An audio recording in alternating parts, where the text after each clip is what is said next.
Hey Aptera fans, Steve here. We've accomplished a tremendous amount over the last few months as a team, and we're excited to share some major updates with you. Just last month, Aptera began trading on NASDAQ under the ticker SEV, and since then, we've expanded our team across engineering, operations, and manufacturing. Their energy has already made a meaningful impact on our progress. I'd love for a few of them to introduce themselves. You should go first. My name is Cheryl Grant, and I'm the Director of Supply Chain here at Aptera. My name is Charles Custon. I'm an embedded software engineer. My name is Sandra, and I do shipping and receiving. I'm Tice. I'm an automotive build technician and a 3D scan specialist. I'm Ganesh Raipurdi. I'm a firmware engineer. Sorry. I almost said Jonathan. I'm like, I'm not Jonathan, I'm John here. I'm John Schleif. I've been hired to be an automotive build technician. My name's Blake. I'm an electrical engineer. I'm Leon Kaunitz. I'm responsible for engineering. Fantastic. The facility is buzzing with activity. We've begun the build-out of our validation vehicle assembly line, and the team is actively preparing, constructing, and kitting out each station. We're currently getting ready to operate a multi-step line. The parts will enter on the receiving side of the building, get put into inventory, and individual stations will then be kitted for the day. We've set up the vehicle assembly line to operate as a normal vehicle manufacturing line with progressive installation of the different vehicle systems on each station. Inside our manufacturing facility, we've set up the solar assembly area as well as a battery assembly station. We have technicians here on the floor with us that have years of experience assembling carbon fiber body structures, and they are training our technicians on bonding and assembling the Aptera bodies. At the heart of this new setup is a large-scale precision assembly fixture that allows our body in carbon, BINC, to be built with high dimensional accuracy. We expect this feature to increase the build throughput, assist with consistency, and establish a strong technical baseline, all very important steps we need to validate to get to a repeatable, low-volume assembly process, subject to ongoing validation. It's a major step forward from the original hand-assembled approach we used on the BINC for the first 3 validation vehicles.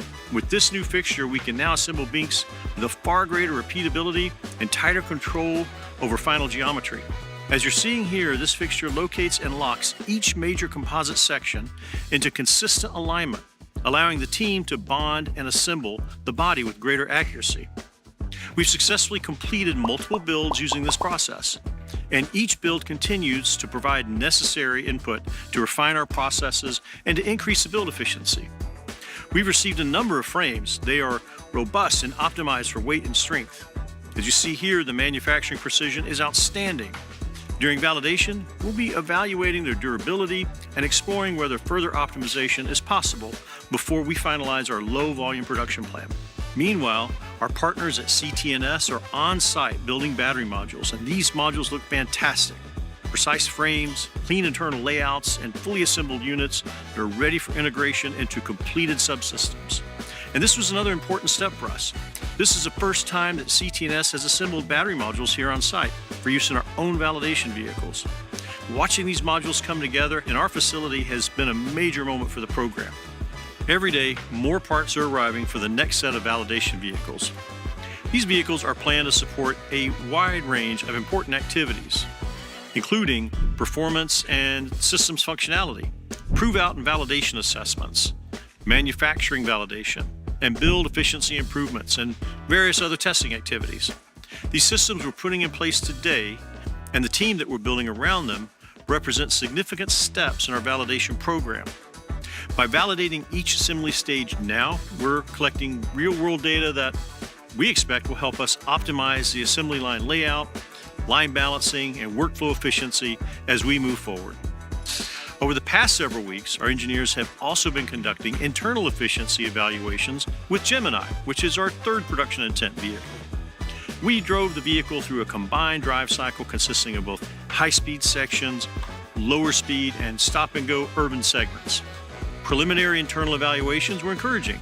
We look forward to conducting more formal testing soon in preparation for applicable regulatory testing and certification processes. We're eager to share even more next month as these systems continue to come alive and as validation vehicles make their way through the line. Until then,